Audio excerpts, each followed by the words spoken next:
2023년 3월 3일 오후 5시 MBC에서 제작해서 넷플릭스를 통해서 전 세계에 공개된 다큐멘터리 시리즈가 있습니다. 이것은 아마 TV 사상 처음으로 대한민국의 사이비 종교를 주제로 한 8부작 나는 신이다 라는 시리즈입니다. 부제는 신이 배신한 사람들 이렇게 쓰여 있습니다. 스스로 신이라 부르며 대한민국을 뒤흔들었던 4개의 사이비 종교의 만행과 이를 폭로하는 사람들의 인터뷰를 다큐로 만든 것입니다. 정명석이라고 하는 JMS, 오대양 사건, 아가동산, 만민중앙교회 이 4개의 집단에 대해서 구체적으로 아주 자세하게 이렇게 기록을 하고 있고, 또 이곳에서 어려움을 당했던 사람들의 생생한 증언들이 기록되어 있습니다. 나는 신이다. 이 시리즈는 2023년 3월 3일 날 공개됐는데 3일 후 3일이 지난 5일 날 공개 3일 만에 넷플릭스 한국 TV 시리즈 부분 1위에 올랐어요. 그리고 전 세계 5위를 기록해요. 2023년도에 대한민국 콘텐츠 대상 대통령 표창을 받았어요. 그만큼 나는 신이다. 이것은 한국 사회뿐만 아니라 전 세계에 충격을 가져다 준 그런 다큐멘터리다 이렇게 인식이 되어 왔습니다.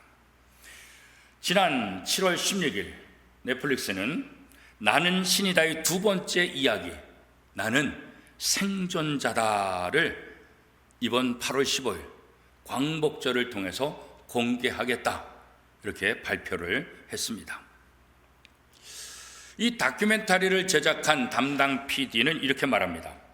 나는 신이다에 이어 나는 생존자에서도 대한민국을 충격에 빠뜨린 4개의 참혹한 사건, 그리고 반복돼서는 안 될 그날의 이야기를 살아나온 사람들의 목소리로 기록한다 이렇게 설명을 했어요. 이 나는 신이다를 연출한 조성현 MBC PD는 왜 자신이 이 다큐멘터리를 작업하고 있는가? 그는 이렇게 말하고 있습니다. 우리 사회가 사이비 종교를 방치했기 때문에 누군가가 비극적인 삶을 반복하고 있다. 우리는 운 좋게 피했을 뿐 언젠가 우리나 우리 자녀가 사이비 종교의 피해자가 될 수 있다. 그러니 누군가는 계속 이 일을 해야 한다.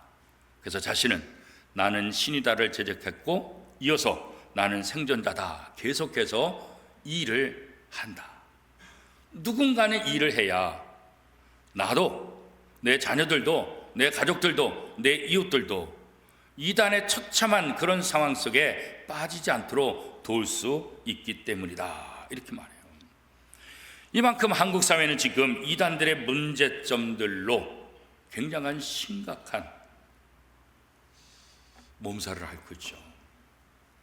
대선 때나 총선 때나 이 이단들이 정치하는 사람들과 결탁해서 당선시켜준다, 또 유혹을 하고 또 정치판을 뒤흔드는 그런 일들도 한국 사회에서는 일어나고 있는 것이 사실입니다. 그런 면에서 오늘은 우리 교단이 정한 이단 경계 주일입니다. 이단으로부터 우리 교단에 있는 교회를 보호하고 우리 교단에 있는 성도들을 보호하기 위해서 이단 경계 주일을 제정했어요. 그리고 우리 교단 총회에는 여러 상임부서가 있지만 이단 사이비 대책위원회라는 상임부서를 만들고 여기에 전문 신학자들 또 목회자들 전문가들을 통해서 이단들을 연구하고 또 이단들의 폐해가 또 문제점이 무엇인지를 지적해서 우리 교단의 교회와 성도들에게 배포해서 이단들로부터 잘못된 신앙의 길로 빠지지 않도록 우리 교우들을 보호해야 되겠다. 이런 정책들을 지금 펼치고 있어요. 그런 면에서 1년에 한 번 매년 8월 첫째 주일을 이단 경계 주일로 지키고 있고 1년에 한 번씩 이단 경계에 대한 필요성과 말씀을 선포하게 함을 통해서 우리 교단에 있는 교회와 성도들이 이단에 대해서 좀 더 정확히 알고 이단에 빠지지 않도록 돕는 역할을 하기 위해서 이단 경계 주일을 제정한다. 그런 목적이 있었던 것입니다. 무엇보다도 이 이단들로 인해서 한국교회가 굉장히 많은 피해를 받고 있어요. 그 심각성이 얼마나 엄청난지 이렇게 일반 방송국에서 나는 신이다, 나는 또 생존자다, 이런 프로그램을 만들어서 이단을 경계하고 있다. 교단도 아니고 기독교 방송국도 아니고 일반 방송에서 이렇게 이 다큐멘터리를 제작할 정도라고 한다면 우리 한국 사회에 이 이단의 문제가 얼마나 심각한지를 우리가 볼 수 있게 되는 거고, 시청률이 그렇게 1위를 차지했다는 것도 많은 사람들에게, 교회가 이 부분을 얘기하면 세상 사람들이 듣지 않아요. 교회의 독선주의라고만 생각해요. 그런데 나는 신이다, 나는 생존자다, 이것을 통해서 일반 방송이 이 이단의 문제를 다루기 때문에 이제는 기독교인만이 아니라 전 국민들이, 전 세계가 이단의 문제가 얼마나 심각한지를 온몸으로 경험할 수 있게 되었던 거죠. 사실 이 이단의 문제 때문에 한국교회가 굉장히 신뢰도를 잃었죠. 믿지 않는 사람들은 교회다 그러면 다 기독교를 말하는 거예요. 믿지 않는 사람들은 목사다 그러면 다 개신교 목사로 하는 거예요. 그러나 이단들의 교주들이 나타남을 통해서 교회가 도매급으로 넘어가는 거예요. 교회가 이상한 집단이 되는 거고, 목사가 이상한 사람이 되는 거고, 기독교가 이상한 종교 집단이 되게 되는 거죠. 그래서 교인들을 통계에 의하면 이 이단들로 인해서 개신교 성도들 가운데 100만 명이 피해를 입었다, 이렇게 보고를 하고 있어요. 여러 교회들이 이단이 침투해가지고 교회가 분열됐고 가정이 파괴되고 너무너무 심각한 그런 모습들, 그죠? 그래서 이게 개신교가 복음을 전해야 되는데 복음을 전하는데 위축이 되는 거예요. 왜요? 기독교에 대한 신뢰감이 없는 거예요. TV 뉴스에 나온 거 보니까 기독교가 그렇게 아주 무서운 집단이네. 거기 우리 자녀들 보냈다가, 우리 남편 보냈다가, 우리 아내 보냈다가 우리 가정 다 파괴될 것 같아. 그래서 교회 못 나가게 하는 거예요. 기존에 자기의 가족들이 나가는 것도 다 금지시키게 되는 거예요. 왜? 그런 이단들의 잘못된 정보들 때문에 개신교가 함께 신뢰도가 잃어버리게 되고, 그래서 가장 중요한 건 뭐겠어요? 복음 전도를 막는 거예요.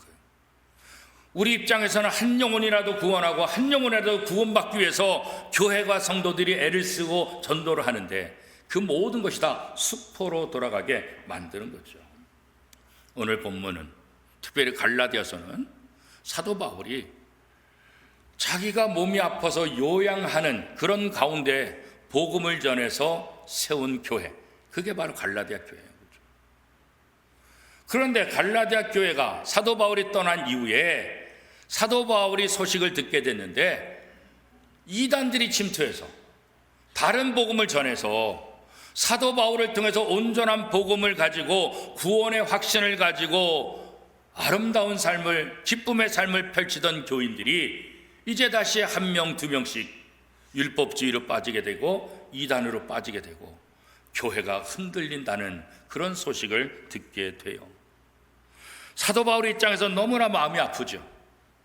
자기가 요양하러 갔다가 믿지 않는 사람들을 보고 그들에게 자신의 생명을 다해서 복음을 전하고 교회를 만들고 그들에게 하나님의 말씀을 가르쳤는데 그들이 다시 옛날 모습으로 돌아가고, 아니 이단의 다른 복음에 미혹돼서 넘어갔다, 이 소리를 들으니까 얼마나 기가 막히겠어요.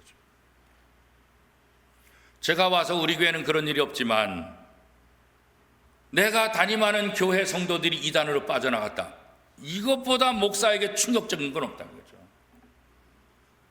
목사로서 제일 충격이에요. 우리 교인이 이단에 빠졌다, 이단으로 넘어갔다. 그죠? 사도 바울의 입장에서 얼마나 기가 막히겠어요. 자신이 생명을 걸고 복음을 전해서 교회를 세우는데 그들이 이상한 복음에 빠져서 하나님을 믿지 않고 하나님을 떠나서 다른 복음에 빠져 있다, 얼마나 기가 막히겠어요. 그죠? 사도 바울은 급히 붓을 들어서 편지를 쓰죠. 지금 같으면야 그냥 비행기표 빨리 예약해가지고 비행기 타고 가겠죠. 근데 2000년 전인데 비행기가 어디 있어요? 2000년 전에 무슨 교통수단이 뭐가 있겠어요. 그죠? 마음은 가고 싶지만 거리 때문에 갈 수 없기 때문에 편지를 써서 다른 사람 편에 보내는 거예요. 내가 전한 복음이 무엇인가? 너희들이 왜 잘못된 길로 빠져들어가는가? 절대로 복음 안에서 흔들리지 말고 바른 신앙생활을 해라. 그래서 쓴 편지가 바로 오늘 우리가 읽은 갈라디아서이죠. 이 갈라디아 교회가 세워진 것은 대략 주후 47년에 세워진 거죠. 지금부터 2000년 전이죠. 사도 바울은 이들에게 복음을 전하는데 참된 복음은 뭐냐? 우리의 구주 되신 예수 그리스도의 대속, 십자가 사건과 부활, 이것을 통해서 우리가 죄 용서함을 받고 구원을 받게 된다. 이게 사도 바울이 전한 참 복음의 핵심이에요. 그러니까 예수 그리스도의 십자가 사역 외에 다른 것으로 우리의 죄가 용서받고 다른 것으로 우리가 구원받을 수 있는 길은 없다, 그런 거예요.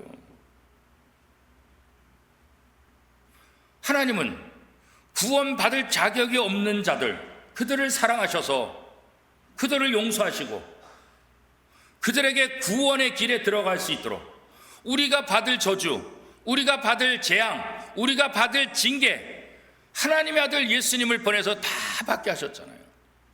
그게 바로 십자가 사건이잖아요. 이 십자가 사건을 통해서 우리의 모든 죄가 용서받았다. 이 십자가를 통해서 우리가 다시 하나님 앞으로 나갈 수 있게 되었다. 그래서 누구든지 이 복음, 예수님께서 십자가에 못 박혀 돌아가심으로 우리 죄가 용서받았고 나는 구원받았다, 이 복음, 이 은혜를 믿는 사람들에게 구원이 임한다라고 분명히 말씀하고 있잖아요. 그런데 그런 복음을 받아들였던 이 갈라디아 교인들이 흔들리기 시작하는 거예요. 무엇 때문에요? 다른 복음 때문에. 이 다른 복음 때문에 갈라디아 교인들이 위험에 빠진 거예요. 어떤 위험이요? 영적인 위험. 하나님의 백성들이 하나님을 잘 믿었는데 이 다른 복음을 통해서 하나님을 떠나서 위험에, 영적인 위험에 빠지게 됐다는 거예요. 다른 복음을 따른다는 것은 결과적으로 뭐겠어요? 하나님을 떠나는 행위예요. 예수님을 향한 믿음이 변질되면 예수님보다도 오직 십자가 대속이 아니라 또 다른 무엇이 필요하다는 생각이에요.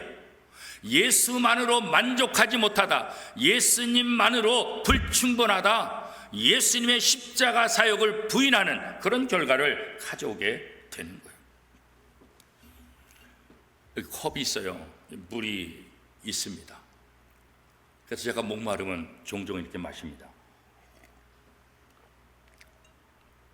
그런데 이 컵에 물이 가득한데 불순물을 한 방울 딱 떨어뜨리면 제가 마실까요? 안 마실까요? 이 깨끗한 물에다가 불순물을 한 방울 딱 떨어뜨린 다음에 장로님 물 한잔 하실래요? 그리고 드리면은 장로님이 드실까요? 안 드실까요?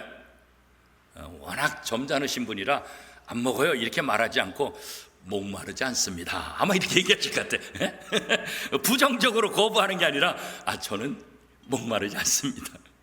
어떻게든지 안 마신다고요. 아무리 깨끗한 물이 가득 차 있었다 할지라도 불순물 한 방울만 들어가면 불순물이 되는 거예요. 우리가 복음을 가졌는데 이 다른 복음, 잘못된 그 진리가 이 복음 속에 들어오게 되면 복음이 어떻게 돼요? 변질되는 거예요. 그래서 다른 복음이 되는 거예요. 오늘 이 갈라디아 교회를 흔든 다른 복음은 뭘까요? 유대주의자들의 할례요. 율법주의예요. 유대인들이 사도 바울의 복음을 통해서 유대인들이 기독교인으로 변화되니까 유대인들이 기분 나쁜 거예요. 그래서 유대인들이 사도 바울이 가는 곳곳마다 쫓아다니면서 방해를 해요. 갈라디아 지역도 사도 바울이 그렇게 힘든 상황 속에서 복음을 전하고 교회를 세웠는데 사도 바울이 한 교회 개척해서 끝까지 목회를 못 하잖아요. 지금이야 목회자들이 그래도 숫자가 많아서 한 교회에서 평생도록 목회할 수 있도록 위임 목사 제도를 둬서 그렇게 하지만 2000년대는 복음을 전하는 사람이 몇 명이나 있겠어요? 그렇게 많지 않잖아요. 그러니까 사도 바울은 한 곳에서 오랫동안 머물 수 있는 게 아니에요. 교회를 세우고 또 복음을 전하고 한 2년 혹은 1년, 어떤 때는 6개월 또 3년 그렇게 복음을 전하고 다져놓고 또 다른 데로 옮겨가는 거예요. 또 다른 데로 옮겨가는 거예요.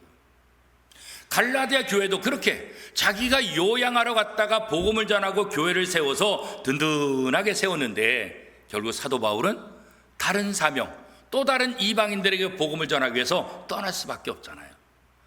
요 때를 누가 노린 거예요? 유대주의자들이 노린 거예요.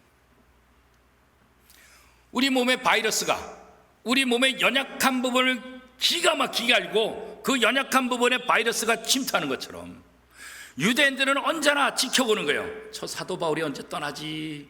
사도 바울이 떠난 다음에 곧바로 유대주의자들이 이 갈라디아 교인들을 흔들기 시작하는 거예요. 야, 한번 생각해봐라. 우리가 죄를 졌는데 우리가 죄에 대해서 어떤 심판도 어떤 대가도 지불하지 않고 단지 예수님이 십자가에 못 박혀 돌아가셨다? 내 죄를 위해서 십자가에 못 박혔다? 그것을 믿는 것으로 구원받았다. 이게 말이 되냐? 한번 상식적으로 생각해봐라. 이게 말이 되냐? 그러면 뭐하러 착하게 사냐? 뭐하게 예수 열심히 믿냐? 그럴 필요가 없잖아. 그러니까 갈라디아 교인들이 가만히 생각해보니까 그럴듯하거든요. 그러니까 유대인들이 봐라, 아브라함이 할례를 행했잖냐, 그리고 모세를 통해서 율법을 줬잖냐. 우리가 할례를 받음을 통해서 내가 변화됐다는 증거를 나타내고 내가 율법을 지킴으로 하나님의 백성답게 살기 위해서 얼마나 노력하는지 그걸 보여야지. 그런 정성이 있어야지 하나님이 그런 정성을 보시고 우리를 구원하지. 우리가 할례도 받지 않고 율법을 지키지도 않는데 단지 예수님이 나를 위해서 십자가에 못 박혀 돌아가셨다, 그것이 은혜다, 나 믿는다, 이게 구원되냐? 그러니까 갈라디아 교인들이 흔들리기 시작하네. 그래서 다시 할례를 받아야 된다고 생각하고 율법을 지켜야 된다, 그런 생각을 하게 되는 거예요. 하나님은 받을 자격이 없는 사람들에게 은혜로 이 구원을 주셨잖아요. 에베소 2장 8절 9절에 보면 그 은혜를 믿음으로 말미암아 너희에게 구원을 주셨다 말씀했잖아요. 그죠? 우리가 구원받은 것은 은혜지 인간의 어떤 노력이나 공로주의가 아니라고요. 그죠? 그런데 이 은혜가 아니라 우리 인간의 공로가 플러스 돼야 된다. 이게 바로 다른 복음이에요. 복음을 변질시키는 거예요. 순수 복음은 오직 예수 그리스도의 십자가 사건을 통해서 우리가 구원받는다. 이게 순수 복음이라고. 복음의 핵심이에요. 예수님께서 다른 구원자 이름을 우리에게 주신 적이 없다고. 예수님만 우리의 구원자지 예수 외에 어떤 구원자를 이 땅에 보내신 적이 없다고 성경 그렇게 말하고 있잖아요. 그죠?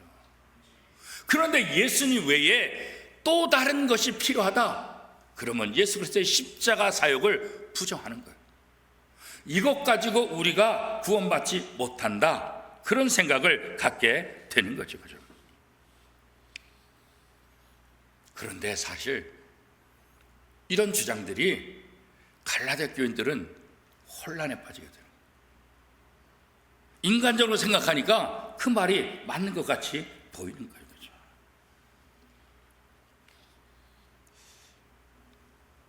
오늘 본문 갈라디아서 1장 6절은 이렇게 말합니다.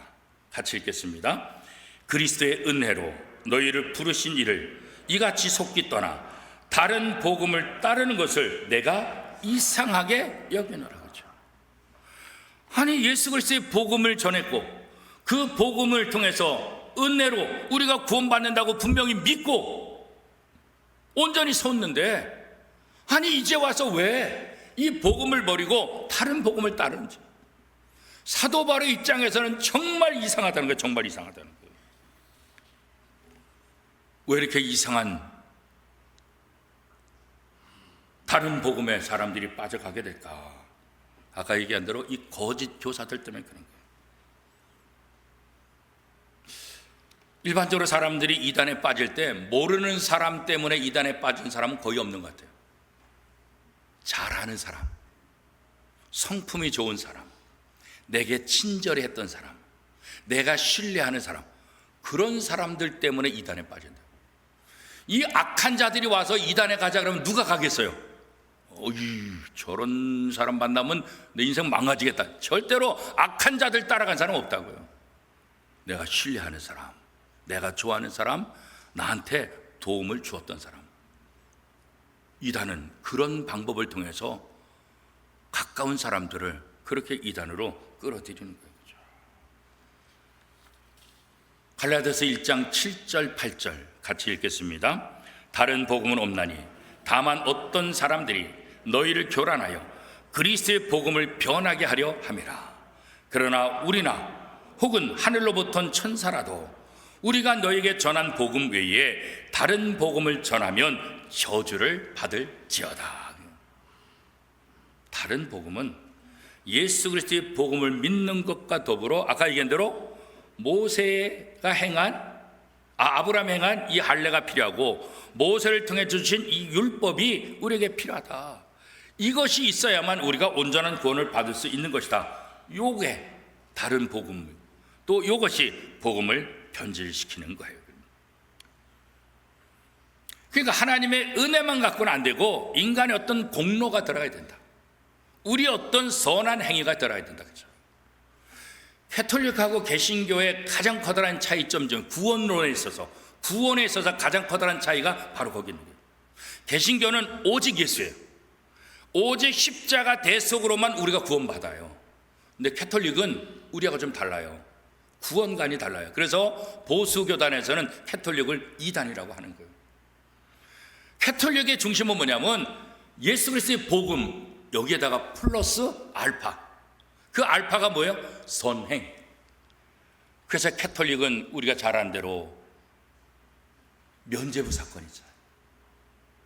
우리가 선행을 해가지고 공로를 쌓아서 어느 정도 합격점에 도달해서 연옥에 있던 사람들이 천당으로 딱 옮겨가야 되는데, 어떤 인간이 이 세상 살면서 선행으로 하나님 기준에 합당한 사람이 세상에 어디 있겠어요? 다 부족하지. 그러니까 너희의 부족한 그것을 너희가 이 면죄부를 사게 되면 용서해줘서 연옥에 있던 너희 조상들도 천국으로 간다. 이 선행, 이것을 강조하다 보니까 면죄부 사건이 가능해진 거예요. 그래서 캐톨릭은 예수 그리스도 플러스 뭐예요? 알파가 뭐예요? 선행. 선행을 강조하는 거예요. 공로주의를 강조하는 거예요. 개신교는 선행, 이 부분 필요하잖아요. 우리가 선행을 통해서 구원받는 것이 아니라 하나님의 은혜로 구원받았기 때문에 우리는 이제 선한 삶을 살아가는 거예요.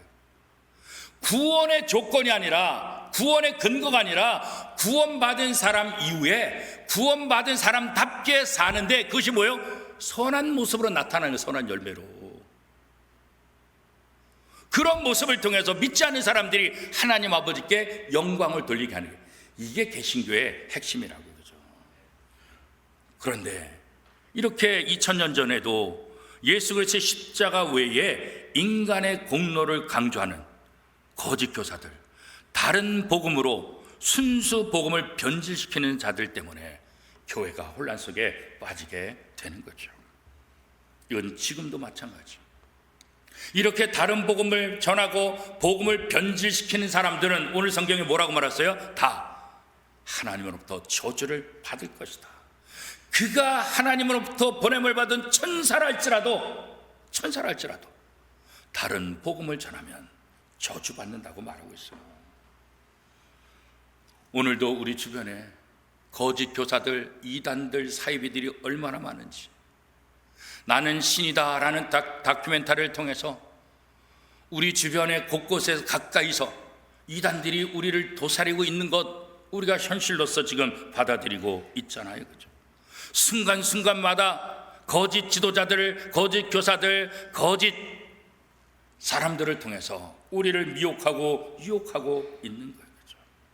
갈라디아 교회가 사도 바울로부터 온전한 복음의 소식을 들었음에도 불구하고 왜 이런 미혹과 유혹에 빠져들어갔을까? 그건 다른 거 없어요. 복음에 대한 확신이 없기 때문에 그런 거예요. 그러니까 흔들리게 되는 거겠죠. 예수 그리스도의 십자가 대속을 통해서 우리가 완전한 구원을 받는다. 여기에 조금이라도 흔들림이 없어야 되는 거예요. 여기에 대한 확신이 없으니까 사람들의 말에 귀를 기울이게 되고 흔들리게 되고 결국은 거짓 교사들, 거짓 지도자들에 의해서 무너지게 된다는 거죠. 자녀들을 키우는 부모들 입장에서 자녀를 정말 사랑한다고 한다면 아이들이 원하는 음식만 주지 않잖아요. 그죠? 아이들이 안 먹는다 할지라도 억지로라도 먹이잖아요. 왜요? 그래야 영양을 골고루 주니까. 때로 몸이 아프면 쓰디쓴 약도 억지로라도 먹여야 되잖아요. 왜? 그래야 나으니까. 그렇잖아요. 오늘 우리도 마찬가지예요. 교회가 그런 면에서 이 교리 교육을 확실하게, 교인들이 안 받으려고 해도 이 교리 교육을 강화해야 돼요. 하나님의 말씀을 열심히 가르쳐야 될 이유가 바로 여기에 있는 거예요. 예수님만으로 불충분하다고 생각하는 사람들에게 예수님만으로 완벽하다는 것을 성경을 통해서 우리가 알려줘야 되는 거예요. 그래서 또 다른 복음, 변질된 복음을 따라가는 것이 아니라 예수 그리스도의 십자가 사건을 통해서 온전한 복음이라는 사실을 깨닫게 하는 것, 이게 바로 교회 역할이라고. 이단에 잘 대처하기 위해서 우리는 어떻게 될까? 여러 가지 방법들이 있지만 가장 중요한 방법 중에 하나는 인터넷 지식 정보를 경계해야 돼요. 이단들은 자신들의 포교 활동의 도구로 삼는 것이 바로 인터넷이에요. 인터넷을 얼마나 잘하는지 몰라요, 이단들은. 제가 설교 자료를 얻기 위해서 인터넷을 치면 이단들이 만든 자료들이 많아요. 초신자들이, 믿음이 약한 사람들이 믿음에 대해서 알려고 인터넷에 질문을 던지면 가장 먼저 답변이 1순위로 올라오는 것들은 대부분 이단들이에요. 이단들. 예전에 보면 포털 사이트에 보면 실시간 1위 이런 거 있잖아요. 검색 1위. 이단들이 그걸 이용하는 거야. 그래서 잘못된 정보, 잘못된 신학, 잘못된 믿음, 변질된 복음들을 인터넷을 통해서 다 도배해버린 거예요. 기존의 신자들은 이거 뭔가 문제가 있는데 잘못된데 그러지만 초신자들이나 어린 자녀들은 그거 보면서 교회가 이러네? 성경이 이러네? 그리고 믿어버리는 거예요. 그래서 인터넷 이거 굉장히 위험해요. 잘못된 이단 정보들이 어마어마하게 쏟아져요. 그래서 교회에서 또 자녀들에게 이 부분에 있어서 경계심을 가져야 돼요.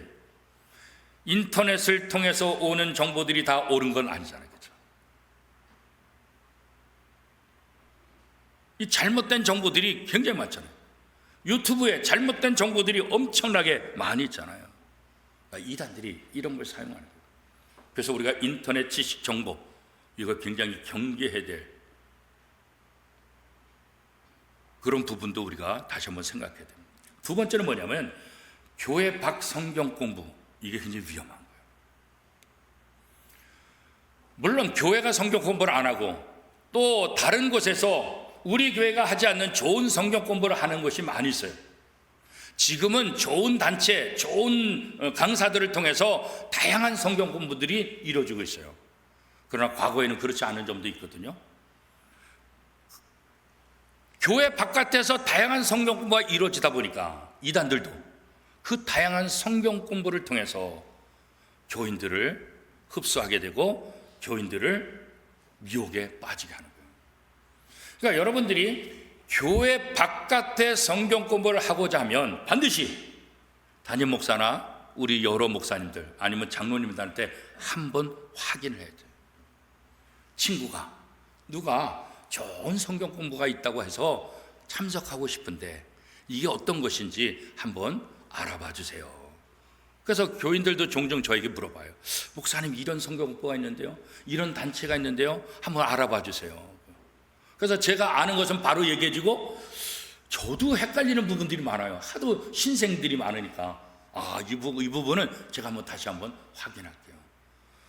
또 지방의 목사님들이 저한테 많이 전화 오는데, 부천 지역이라든가 경기도나 수도권에 그쪽 교회 청년들이, 자녀들이 결혼해서 대학 와서 교회를 다니는데 그 교회가 어떤 교회인지 좀 알아봐 주세요. 이 전화는 제가 사실 무지 많이 받아요. 이상한 교회들이 많아요. 이상한. 그래서 교회 밖 성경 공부, 이거 굉장히 조심해야 돼요. 유익한 것도 굉장히 많아요. 그러나 그런 유익한 것들은 담임 목사의 허락, 또 교회의 허락하에서 얼마든지 받을 수 있지만 몰래 가다 보면 반드시 문제가 생겨요. 나중에 다 문제가 생긴다면은 이게 감당이 안 돼. 그러니까 여러분, 혹시나 교회 바깥에 성경 공부에 참석하고 싶으면 얘기를 하세요. 제가 부담스러우면 목사님들한테 얘기하세요. 또 장로님들한테 얘기하세요. 그래야 우리의 영혼을 보호할 수 있어요.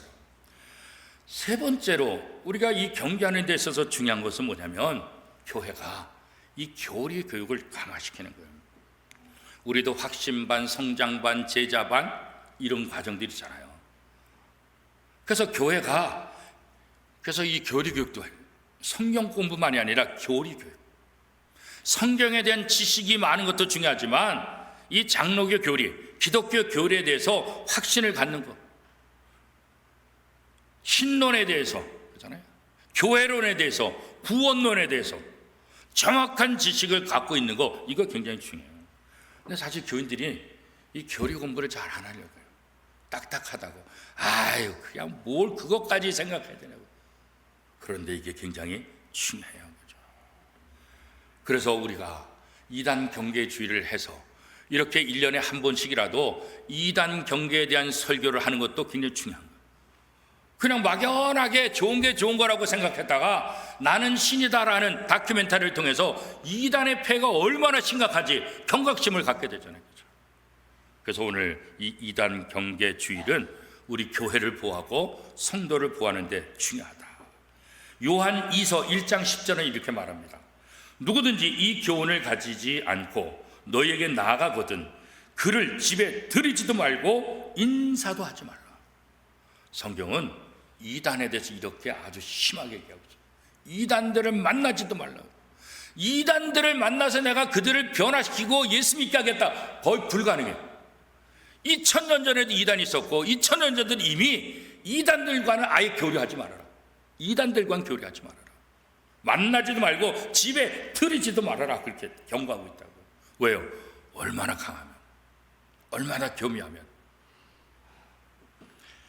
오늘 우리 교단이 이단 경계주의로 지킴을 통해서 우리 교단에 속한 전국 69개 노회와 9,473개 교회를 보호하기 위해, 성도들을 보호하기 위해, 이단 경계주의를 통해서 우리의 신앙을 다시 한번 점검하고 복음 안에서 우리가 바른 확신을 갖게 하고 이단의 위협에 맞서서 진리의 말씀, 이 하나님의 교회를 더 든든히, 성도들을 더 든든히 세워나가는 계기가 되는 것, 이게 바로 이단 경계주의를 통한 굉장히 중요한 기회가 되는 거죠. 아무쪼록 우리 원미동교회가 하나님의 말씀, 이 복음 안에서 든든히 서가고 하나님 나라 복음을 바르게 증거하는 교회와 성도들이 될 수 있기를 축복합니다. 주기도문을 함께